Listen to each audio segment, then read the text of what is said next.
Bienvenidos a la clase de hoy.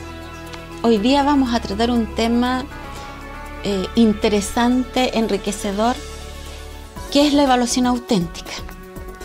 Hemos escuchado mucho sobre la importancia de la evaluación auténtica en todos los aspectos educativos. Sin embargo, hoy día vamos a entrar y a profundizar un poco qué significa la evaluación auténtica, qué es lo que involucra la evaluación auténtica. Según Ahumada 2005 dice que la evaluación auténtica como enfoque es muy cercano a lo que hoy se conoce como evaluación para el aprendizaje y está emparentada con la evaluación formativa o formadora y con la evaluación con sentido pedagógico. Al revisar los recursos que nos entrega el gobierno de Chile, en la página de Educar Chile, en su ítem de evaluación para el aprendizaje, nos dicen que estos modelos parten de la misma noción del aprendizaje como un proceso de creación de significado. En este proceso se usa el conocimiento previo y la nueva información para crear una síntesis con sentido. Y este está mediado por experiencias ya sean complejas, que involucran tanto lo emocional, procesos emocionales, motivacionales, cognitivos, sociales. Este enfoque propone que aprender es un proceso que nos permite realizar acciones que no podíamos efectuar en el pasado y coincide con las definiciones de la UNESCO y su enfoque de habilidades para la vida, en las que lo que importa es aprender a conocer, aprender a hacer, aprender a vivir juntos y aprender a ser como persona. Según Brooks y Brooks, en 1993, los docentes focalizan la enseñanza dentro de marcos de referencias amplios. Plantean problemas significativos, estimulan a indagar, a descubrir, estructuran actividades de aprendizaje en torno a conceptos primarios. Valoran los distintos puntos de vista y los conocimientos de los estudiantes y comparten con ellos los procesos evaluativos. Hay principios de evaluación y hoy día vamos a estudiar los principios de evaluación auténtica según Mabel Condemarín y Alejandra Medina Condemarín en el año 2000. Ellos dicen que dentro de los principios de la evaluación auténtica tenemos que considerar que este constituye una instancia destinada a mejorar la calidad de los aprendizajes.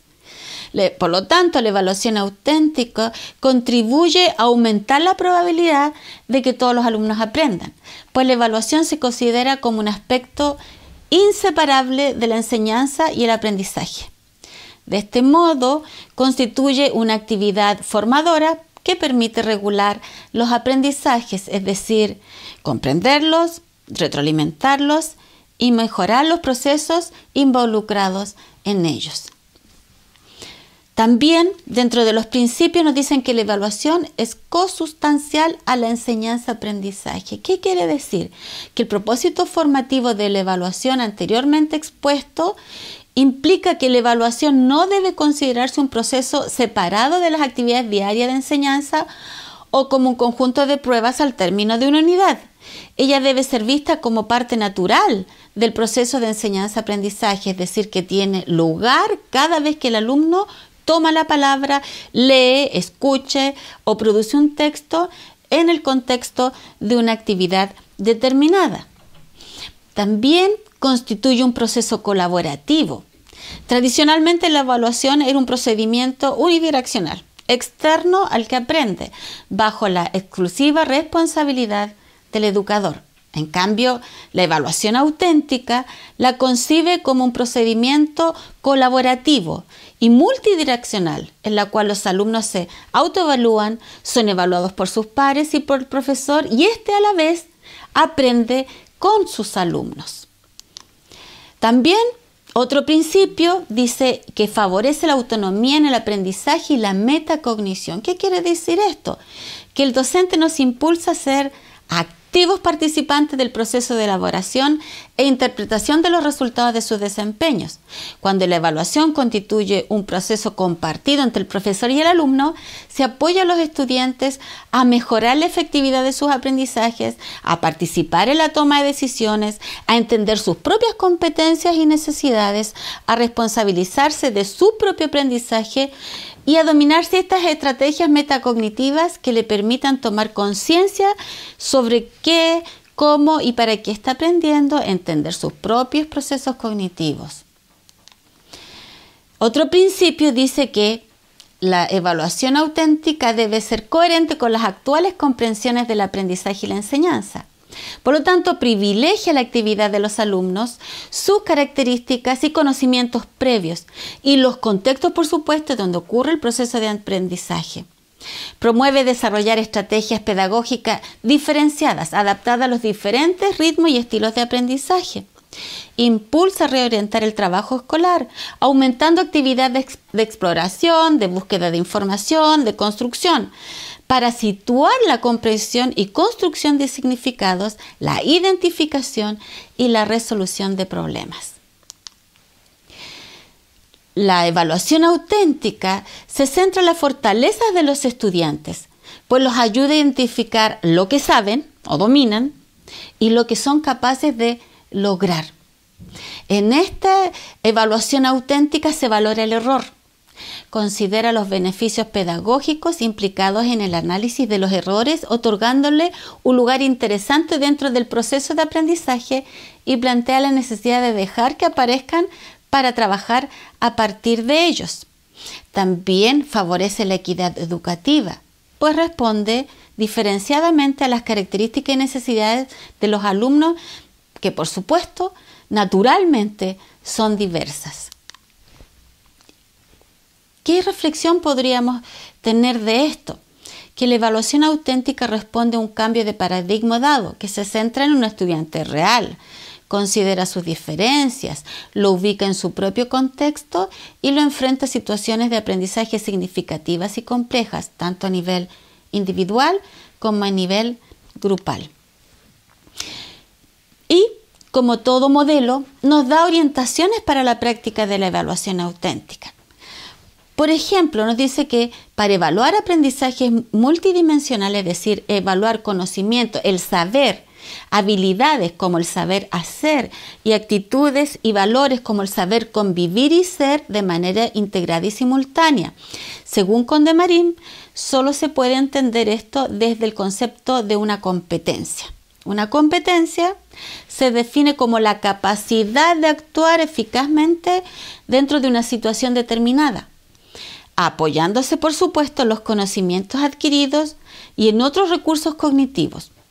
Así, la construcción de competencia es inseparable de la adquisición y la memorización de conocimiento. Sin embargo, estos deben poder ser movilizados al servicio de una acción eficaz.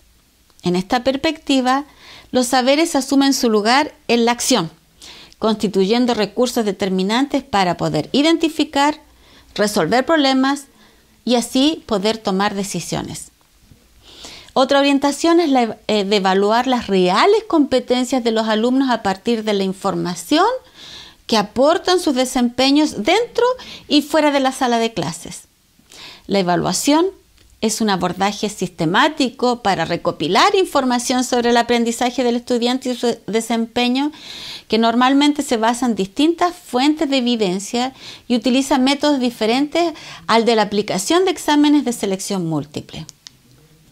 Otra orientación es evaluar aprendizajes contextualizados, usando contextos que le son significativos al estudiante, situaciones problemáticas y lo más cercanos a la vida real o cotidiana de los niños, aún fuera de la escuela. ¿Qué quiere decir esto? Que la evaluación debe inscribirse dentro de las situaciones didácticas portadoras de sentido y portadoras de obstáculos cognitivos. Una situación problema es aquella que se organiza alrededor de un obstáculo que los estudiantes deben ir superando, pero que el profesor ha identificado previamente. Esta situación debe ofrecer suficiente resistencia como para permitir que los estudiantes pongan en juego sus conocimientos y se esfuercen en resolver ese problema. En este caso, el profesor no puede ofrecer un procedimiento estándar para resolver dicha situación, sino que estimularlos a descubrir un procedimiento original de cada uno de ellos. También tenemos el evaluar considerando al estudiante como un aprendiz activo y que tiene motivaciones propias. También evaluar de manera colaborativa, impulsando la interacción y el apoyo de otros, enfatizando, por supuesto, el trabajo en equipo y la evaluación colectiva más que la evaluación individual. ¿Cuáles son algunas prácticas recomendadas en este enfoque de evaluación auténtica? Bueno, la evaluación auténtica incluye multiformas de medición del desempeño de los estudiantes. La evaluación auténtica no descarta el uso de pruebas elaboradas por el profesor, ya que ellas son válidas para valorar algunas competencias y conocimientos de los alumnos. Sin embargo, son insuficientes cuando se les considera como única fuente de información. De este modo, entonces, la evaluación basada en exámenes escritos pasa a basarse en otras formas de obtener información respecto de los alumnos que involucran el uso de instrumentos variados. Los instrumentos de evaluación, al ser variados, incluso pueden ser diferentes para cada alumno, ¿por qué no? Ejemplos más típicos de técnicas de evaluación auténtica son valoraciones de desempeño, portafolios y autoevaluación. La evaluación de los desempeños comenzó a utilizarse en el área de las ciencias, a través de resolver problemas, construir un artefacto, efectuar un experimento, y se ha ido generalizando a la evaluación del lenguaje oral y escrito, a la matemática y en general a todo el currículum, ya que plantea que los y las estudiantes deben ser evaluados a partir de crear un producto o formular una respuesta que demuestre su nivel de competencia o conocimiento dentro de situaciones educativas significativas y contextualizadas.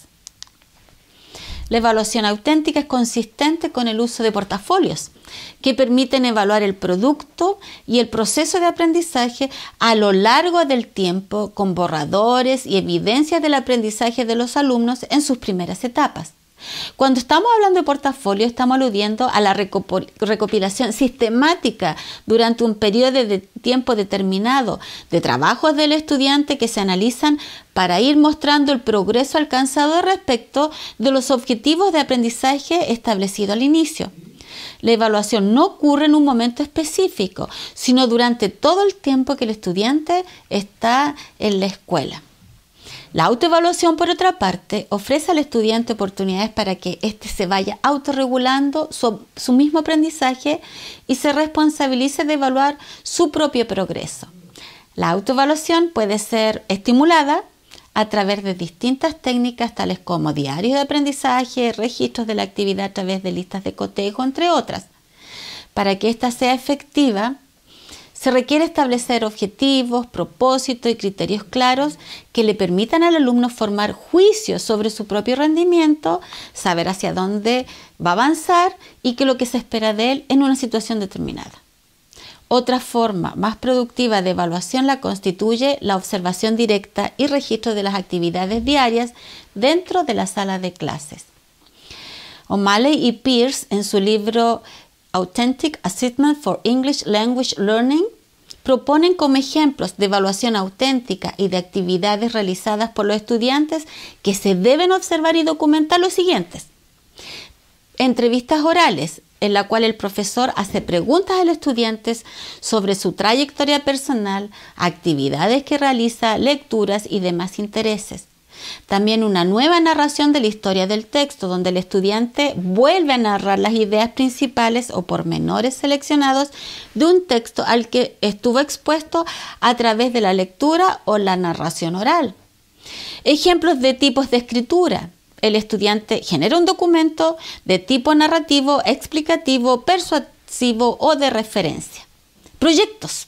Exhibiciones en la cual el estudiante trabaja en equipo con otros compañeros para crear un proyecto específico. También tenemos pruebas o exámenes. El estudiante responde por escrito a preguntas abiertas y siempre que sea posible, preguntas que involucren análisis de casos o resolución de problemas. Observaciones del profesor, donde también el docente observa, documenta la atención del estudiante y su interacción en clase, su respuesta a los materiales usados en la instrucción y el trabajo que hace en colaboración con otros estudiantes. Las tareas que se deben proponer a los estudiantes desde este enfoque deben cumplir con ciertos requisitos. El primer requisito sería la construcción de una respuesta. Los estudiantes construyen la respuesta explorando múltiples recursos nuevos con el fin de generar un producto. Habilidades intelectuales de orden superior, en la cual los estudiantes construyen respuestas a preguntas abiertas, haciendo uso de destrezas en análisis, síntesis y evaluación. Autenticidad, en la cual las tareas tienen un verdadero significado. Presentan retos e involucran actividades que reflejan un buen aprendizaje, con frecuencia importante en el contexto del mundo real. Integración, en las cuales las tareas que los estudiantes llevan a cabo requieren una combinación de destrezas que integran materias, dominios y sectores como lenguaje con ciencias, en las que todas las competencias y contenidos están abiertas a la evaluación. Proceso y producto. Con frecuencia se evalúan los procedimientos y las estrategias que se emplearon no solo para llegar a respuestas potenciales, sino para explorar soluciones múltiples a problemas complejos, además de o en lugar de evaluar solo un producto final o una respuesta única correcta. También profundidad en lugar de amplitud. Las evaluaciones sobre el desempeño que construyen los estudiantes en un periodo escolar deben contemplar una variedad de actividades que reflejen crecimiento, madurez y profundidad, conducentes al dominio de estrategias y procesos para resolver problemas en áreas específicas, bajo el supuesto de que estas destrezas se transferirán a la solución de otros problemas. Hasta aquí la clase de hoy y los invito a ir de a poco leyendo los artículos de investigación que he ido subiendo a la plataforma. Estos son escritos y planteados por diversos autores en revistas indexadas nacionales e internacionales. Hasta luego.